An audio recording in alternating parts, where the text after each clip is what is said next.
Midnight Thief, my first novel. Awesome. Okay, so here's Livia, and we did the free write. Did you want to say anything about the free write, Livia? Yeah, so the free write, it's I still do these exercises as a professional. So you guys free write with a prompt. So actually every morning I free write just without a prompt. I just do 3 pages, single space handwritten of just whatever's on my mind. I've just started doing that recently, and it kind of helps clear my mind and get my thoughts straight and stuff. And also if I have problems in books, if I have plot holes I need to resolve, I'll do a lot of free writing, a lot of or free dictating, just to kind of talk through problems I have. So free writing, it's a really useful tool, no matter what kind of stage of writer you are. Would you say it's kind of like journaling? Or yeah, yeah, it's like journaling except less legible, I think. Hold on a sec. Yes. This game is over. Is it over? But you're still not done with your reading. Oh, well, I'm sorry, Sadie. Can you go play something else? Remember, I told you if you play this, I can't help you if you have problems, okay? But this won't be too long. Okay. Yeah, I usually put on Sesame Street for her, but she really wanted to play this game. And she's like, I won't need your help. Oh. Okay. All right, so career overview. What does the person in this career do? We write books, basically. That's what we do. So, I mean, I write fiction. So I write picture books and young adult. I'm also writing a middle grade, which is for ages 8 to 12 right now. Some writers also teach writing workshops, writing classes, they're writing professors. So a regular day for me. Ideally, I want to spend most of my day writing and revising, because that's where my long-term, that's where my income comes from, right? So I always want to be putting out new stories, new products. Depending on the time of year, I may or may not be able to do that. There's a business aspect. So, I publish through a publisher. Some people just publish directly through Amazon or something. So there's several ways you can do it. But if you have a publisher, then you'll be communicating with your publisher and your agent, talking about like marketing, or if you're selling a book, kind of arranging those deals. And then also every time a book comes out, then there's a whole bunch of marketing to do. So I have social media accounts. I'm LK Blackburn on Instagram and Twitter. So I'll be posting about my book. I'll be doing interviews with blogs and journalists, and kind of radio interviews. In non-pandemic times, we'll be doing book events too, book festivals. Now I do a lot of like Zoom book events. But yeah, I'd say those are the 3 kind of aspects of an author's career. Well, if you guys have questions, you can throw them in the chat, or you can save it for the end too. Okay, do we have anything in the chat right now? No. Okay. Okay, training and education, degree needed. You don't need any. So there's several different, I like to classify jobs into 2 types. So there's like ones where the degree is really important, and others where like the experience is more important. So, if you wanted to be a doctor, you need that MD. If you want to be a lawyer, you need that law degree. Writing, it really doesn't matter if you have a writing degree. People only care if you are a good writer or not. So, I mean, my degrees are in science. I used to study neuroscience, and then I just completely changed. So basically, you need practical writing experience, and even like majoring in English or something doesn't help you in creative writing that much, because an English degree is more about like reading literature and writing essays, analyzing the literature. So basically, all you have to do is write. You write as much as you can, and you get feedback on what you write, and you revise it, and you make it better, and then you just become a better writer that way. So I had a critique group that I found with writers about the same level that I was, and so we kind of critiqued each other's work, got better together. Let's see what else. Qualifications. So you just started writing by yourself, and you just started, like, it wasn't like you didn't do any writing program. You just decided, I'm interested in becoming a writer, and you just joined a Right. group and started writing stories and sharing it with each other and getting feedback on that. Right. And I do have friends who end up getting like MFAs, Masters of Fine Arts in Creative Writing. I don't know if any friends who've majored in creative writing as an undergrad. But honestly, like those MFAs are, you often don't make your money back on those. So, you would probably only need to get those if you want a career in publishing or like a career as a writing professor or something. If you just want to write books, it's might be fun to go through the program, but it's not really necessary. Mhm. As far as skills needed for this career, well, basically you need to be good at communicating. So, good at putting your words on paper. Um, and that it's just a matter of practice. You need to read a lot. Yeah, so up there with the training qualifications needed, I guess another good way of training is just to read a lot and to read carefully and see what you like about what you read and kind of learn from that. Okay, so learning by doing and learning from kind of copying what other people do and learning from what other people do. Um, okay, so yeah, so you need good communication skills. You need to be creative. Um, and writers usually work as freelancers, so you need to be self-motivated. Like you need to be able to work without someone breathing like a boss looking over your shoulder. Um, you have to learn to be disciplined uh, in your output. So I try to give myself kind of word quotas every day or something. So even if I'm not on deadline, then I'm still making things. Let's see. And you have to be able to handle rejection and criticism a lot in this industry. So at every phase, there's a lot of rejection. If you're finding an agent, like the vast majority will reject you. And then once you have an agent, you got to publishers, and you'll get tons more no's than yeses. People often talk about J.K. Rowling, like getting she got like 10 rejections before she got a publisher, and like people use that as an example of how she really persevered. But actually, as far as publishing goes, like that's actually really good if you only get 10 rejections before you get an acceptance, just because it's a very competitive market. So you have to kind of develop a thick skin, because even after your book comes out, there will be reviews online, and there will be good and bad reviews, as is true for everything. So you have to be able to you know uh, take the bad reviews and the feedback and kind of in a healthy way, not be super to be able to learn from them and not to let it beat you down so that you're too discouraged.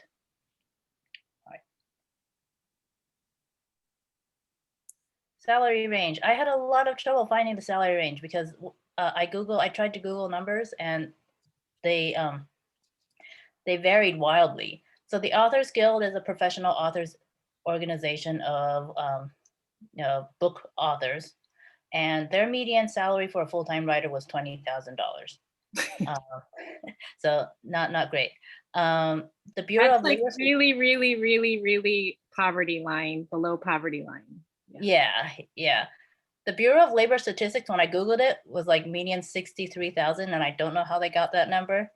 I mean, I would think that like those are most writers I know, like full-time writers, they well well most have day jobs, let's say that.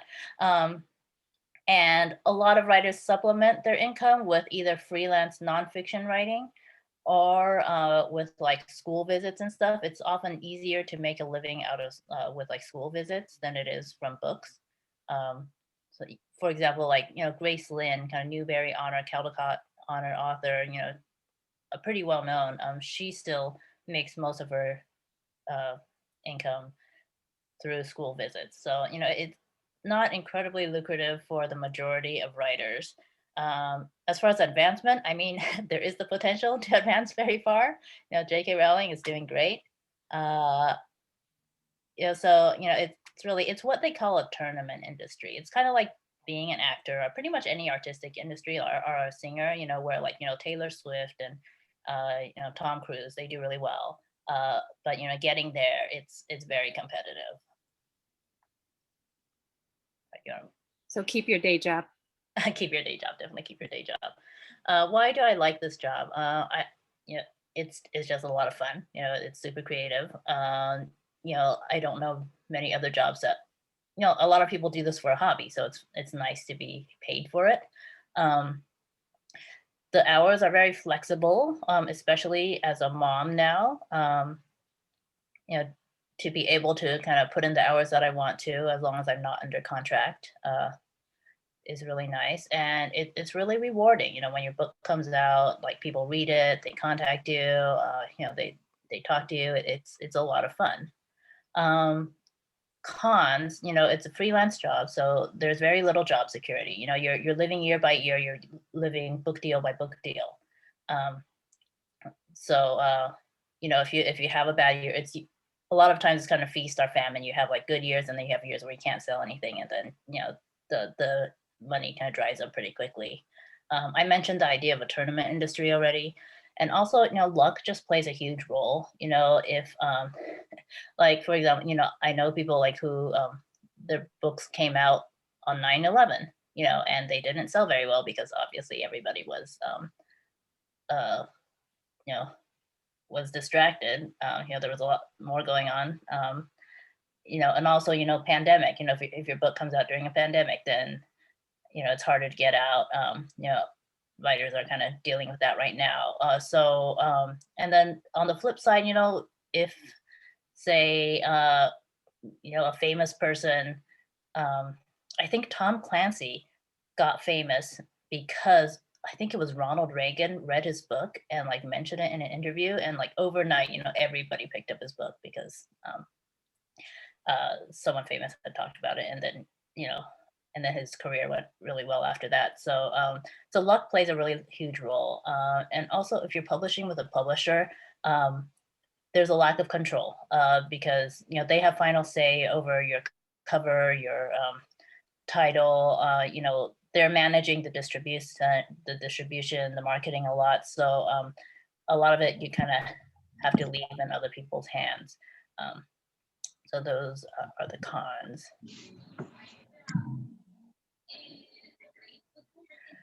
Things I could do if I'm interested in this career. Any classes, you could take writing classes, or just, find friends who have the similar interests. If you want to volunteer or do an internship, you can volunteer at literary agencies, or do internships at literary agencies or publishers, or also, bookstores and libraries will also give you, a lot of exposure to books, and also a chance to meet authors as well. Uh, to contact for more info, there's a lot of writers organizations depending on what you like to write. SCBWI is the Society for Children's Books Writers and Illustrators, and that's how I found my first critique group, actually. Some other ones here, like Romance Writers of America, RWA, SFWA is Science Fiction Writers of America. There's a Facebook group called 20 Books to 50K, and that's just for self-published authors. There's a lot of self-published authors doing really well, actually making like, six figures a year. They do it by, writing like 20 books a year, having really high output.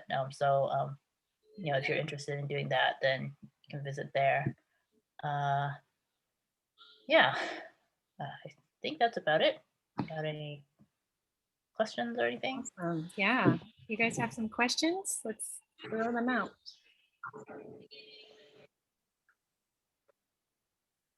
Yes, Ellie. How does a book like start? How do you start a book?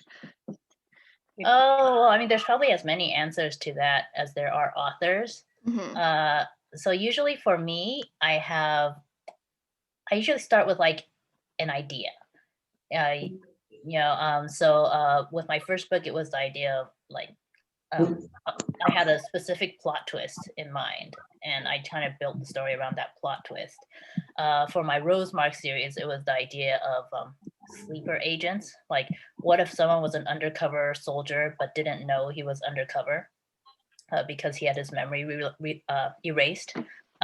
So I played with that idea, and then I thought, oh, maybe like, what if he falls in love with someone that he used to hate while he has no memory?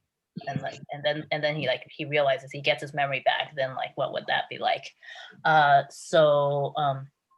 Yeah, I start with the idea, and usually then I have kind of ideas for the the main plot points. And I've had different ways of doing books. Nowadays, I'll do the expanded outline method. So, I'll start really short, just write like, 1-page synopsis, and then like expand it out to maybe, 5 to 10 page synopsis, and then like expand that out to maybe, 20,000 word mini draft, and then expand that out to 50,000, 100,000 word. So I do like many different passes, and each time I'm layering in more stuff. I'm layering, like towards the end, I'll be putting in more dialogue, building up the characters, and that is easier for me, I guess, because I don't have to work so hard to think about things that I don't want to. If I don't want to think about something, if I don't want to worry about dialogue or setting at this point, I just leave it to the next time, and it's easier mentally. So, yeah, that sounds like it. By the way, that's her Rosemarked book, which was really good. Question from Andrew: how long does a novel have to be? Again, that one depends on category. Okay, so and you can actually Google word counts for different categories. So for a young adult novel, which is what I write, the range will probably be about 60,000 to 100,000 words. Fantasy tends to be longer, contemporary tends to be shorter. So my fantasy novel is about 100,000 words. That'll roughly be about 350 pages. If you are writing a middle grade novel, on the other hand, for younger kids, that could be anywhere from 25,000 to 40,000 words or something, to 60,000 words, I'd say. So you can, depending on what you're interested in, you can Google word counts for your specific genre. And a lot of times it's in word counts instead of page counts. And it's 250 words per page is usually how you calculate it. Question from Bella: how long did it take to write your first book? I think I started writing in 2009, and then I went through maybe 2 or 3 revisions, and I started looking for agents in 2012. So about 2.5 years. I'm a little faster now because I've done it more times than I'm doing it full time.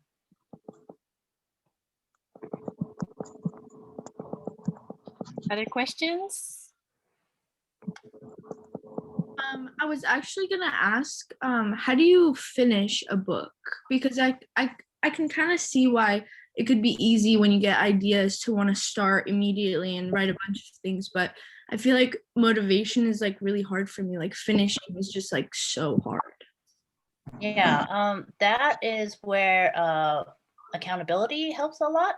So finding your friends who are kind of reading with you. So I have that group where every 2 weeks we were meeting, and we were submitting chapters. So just kind of knowing that people were waiting for my next chapter really helped. And also it's just a matter of like being disciplined, setting up goals, like setting up schedules. If you say set up a spreadsheet, say I'm going to write 1,000 words a week or 2,000 words a week, and just sticking to it. What if you kind of don't know how to end the book? Like you don't know you don't know like what ending to do? Yeah, like have you ever been there before? Yeah, actually, for my novel Umber Touched, I wrote 2 different endings for it. I wrote one ending like I wrote one ending, and then the editor was like, "This is not pretty good. Like, do another one." So you experiment. You could, if you don't want to write out the whole thing, you could write out like maybe summaries of like different ending ideas. Make lists of like this is what could happen, and like expand the ones that you like, and then pick out the ones, pick out your favorite. And like sometimes it's like even if you write out the one that's your favorite, you realize later that, oh, it's not the right one, then you write another one.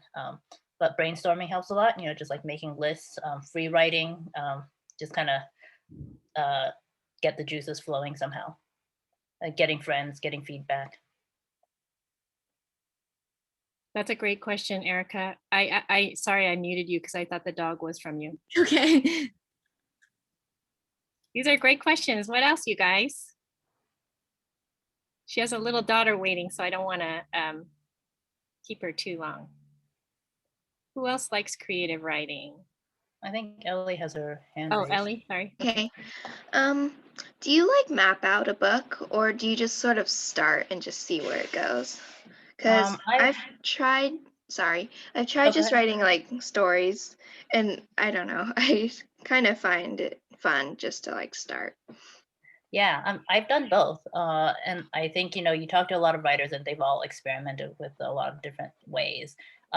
So in the beginning, I was kind of, I would kind of like start writing, but not in order. So, I'd write the climax scene and then I'd write like an exciting scene at the beginning and then like skip around and just like expand, like whatever comes to me, I'd write down and kind of organize it into a story. And then once I have maybe about a third of a book, I'd start from the beginning and go to the end. Nowadays, I do the successive outline method, so kind of like outlines as you go. Um, and yeah, there's pros and cons to each. Like the thing with like really detailed outlines, sometimes I find that it makes it boring for me because the excitement of discovery is gone. So it really kind of depends on your personality and how you work as a writer. So just try different ways.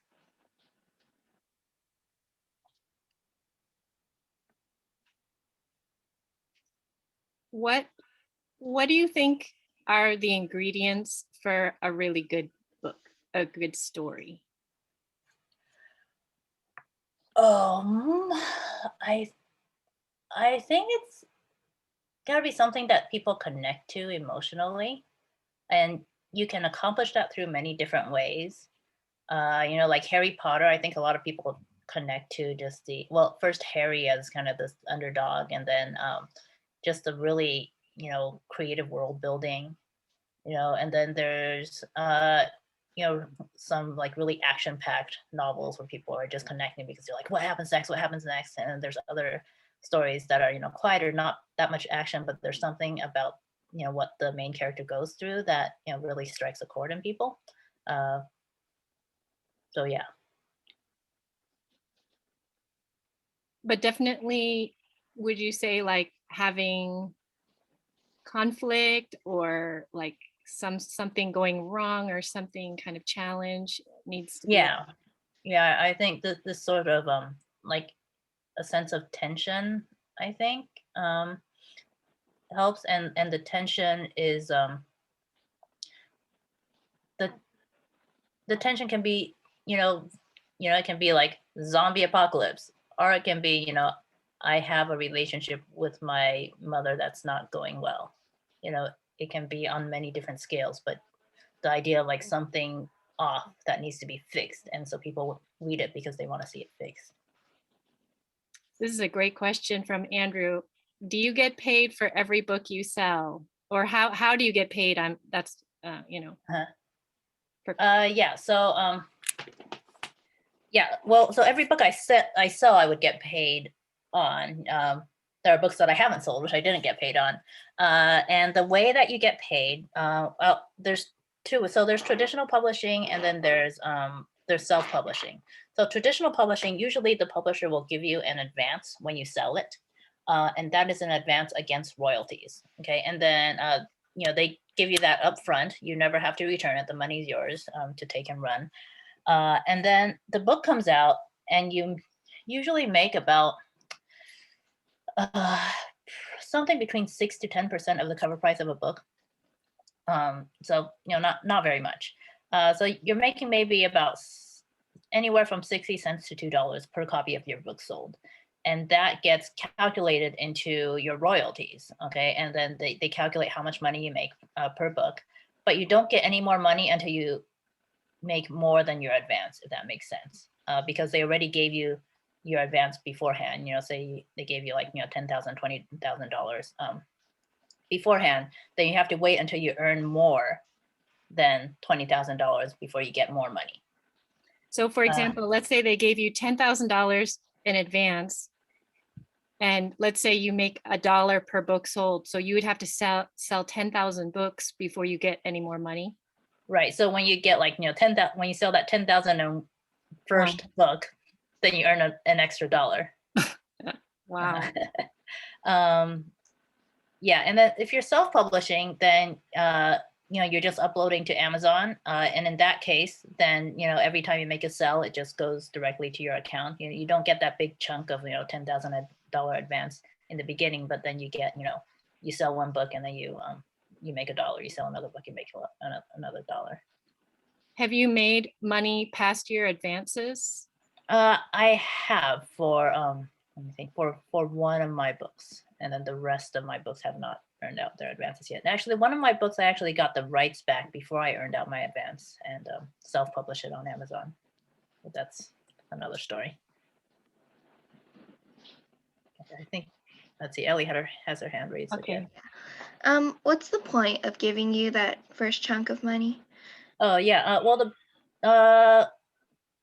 that's a good question. I think it's kind of, well, for one thing, like it helps the writer, it pays the writer while they're writing and finishing up the book, which is nice.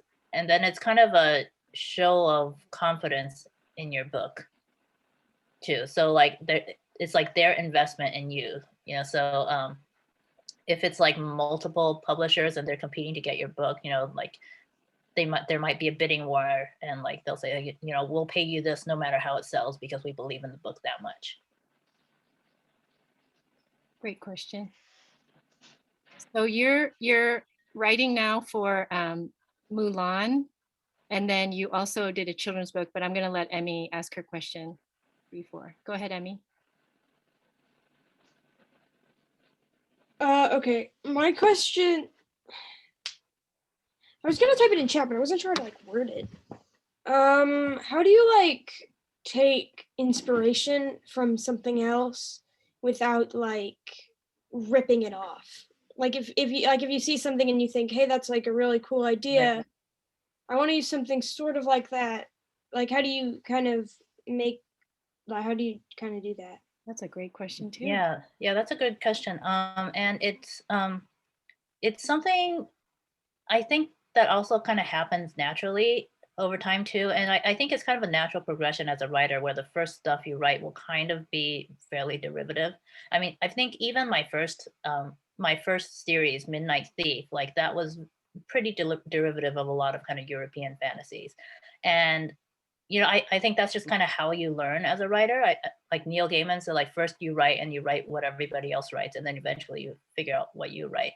And so, you're just, at first you're kind of working out, your craft.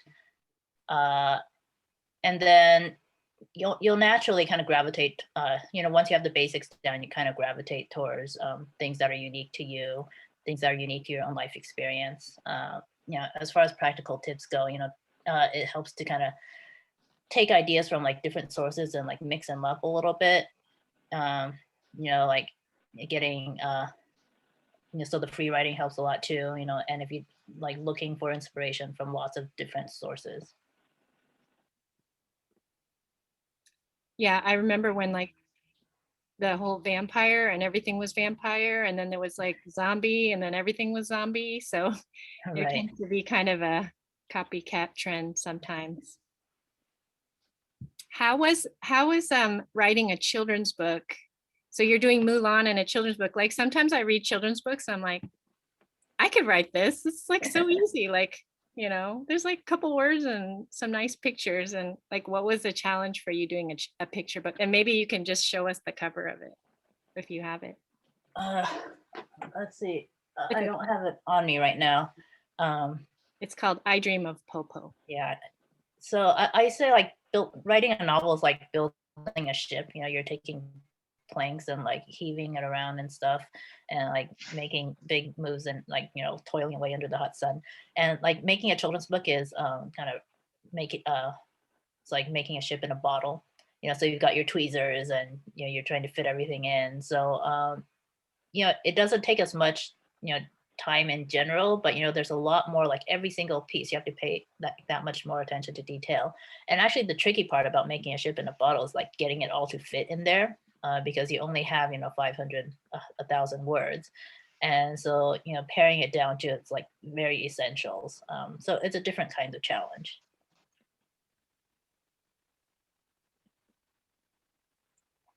Any other questions? I'll take 2 more questions if you guys have any. I know not everyone is a creative writer, but I feel like we all write in different ways and we all have to be creative in different ways. Ellie, favorite authors or books? Any favorite authors or books? Yeah. So Megan Welland Turner, I think, is one of my favorite authors. She has a series called The Queen's Thief. They're very, very clever, a lot of plot twists and a lot like going on. I'd say that is probably my top favorite. The third book, The King of Atolia, is probably my favorite book ever. The Scorpio Races by Maggie Stiefvater is also up there. I'd say those are my top 2.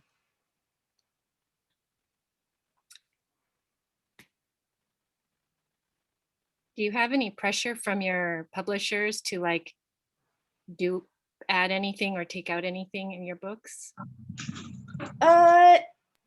Yeah. They'll make suggestions, and like for my first book, my editor wanted more romance. It's always my say in the end, unless I'm if it's my original fiction, like I always have the power to say yes or no. But they'll try to suggest it.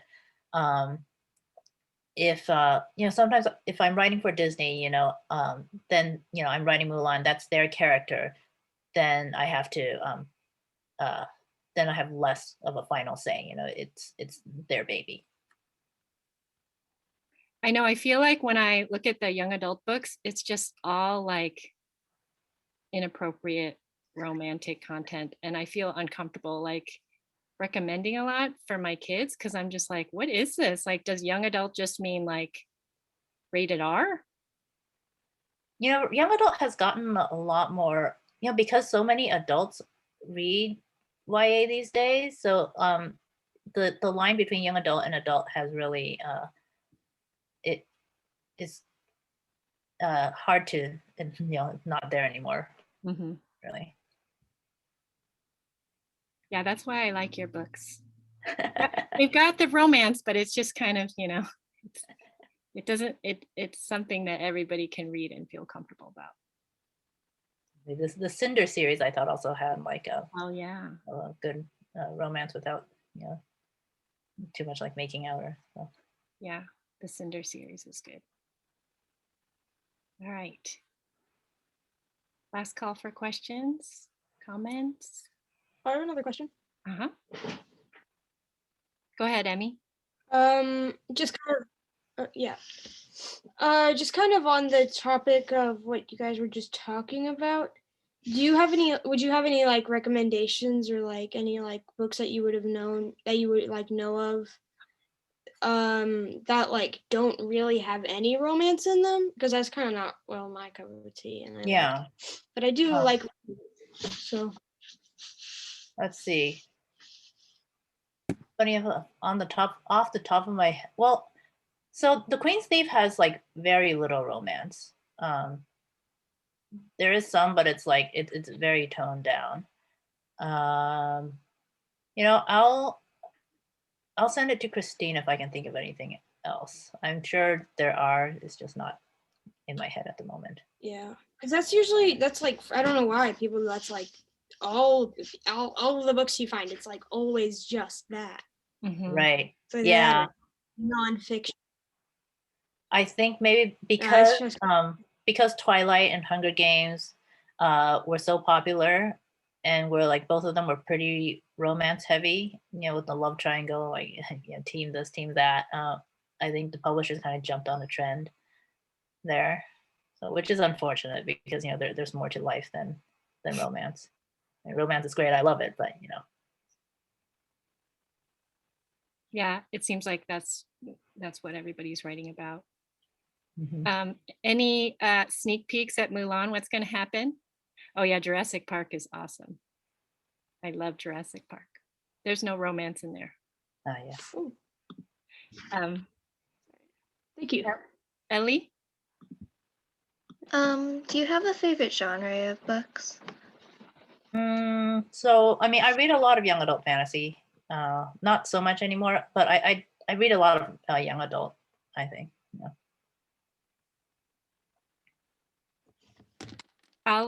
I'll throw you guys some recommendations in our advisory group of her books and the ones that she mentioned.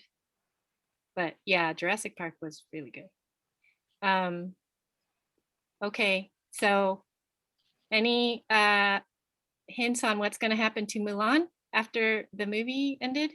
Oh yeah. So Disney is doing a whole bunch of kind of reimaginings of their stories, and I'm doing so like there's lots of like different kind of sequels to Mulan in their books. So the series I'm writing is The Queen's Council, and where it's kind of reimagining all the different princesses as queens of their land, wielding political power. So the first book in that series is actually out now already. It's about Belle as a kind of princess in France against the backdrop of the French Revolution. And Mulan, the one that I just finished writing and is coming out in November, that one is where Mulan becomes Empress of China, and then the political intrigue and things that happen there. Oh, awesome. Did you write the one with Belle? I did not. That was written by Emma Terrio. It's called Rebel Rose. Oh. That's kind of cool that they're reimagining, you know, each of the Disney princesses and kind of. Yeah, it's fun because they're much less helpless. You know, they're actually like doing stuff, which is nice. I have a question. Go ahead, Emmy. Mulan wasn't a princess, right? No, she was. Yeah, she wasn't a princess. A soldier. Right. Yeah, I mean they're kind of classified as Disney princesses, you know, just like as like Disney female heroines, but she was not a princess. That's right. All right. We just call them all princesses, but you're right. She was not a princess. Yes, like how would that make sense then? How becoming empress? Yeah. You'll have to read the book. Well, I guess I'll have to now. All right. Well, we'll let you get back to your adorable daughter who's waiting for you in her, her iPad. Thank you so much for coming. Oh, thanks for having me. Yeah. And if everyone else can hang on just 1 minute after she leaves, and I can give you some more instruction. But all right. Thank you so much, Livia. All right. Bye. Thank you. Bye. All right.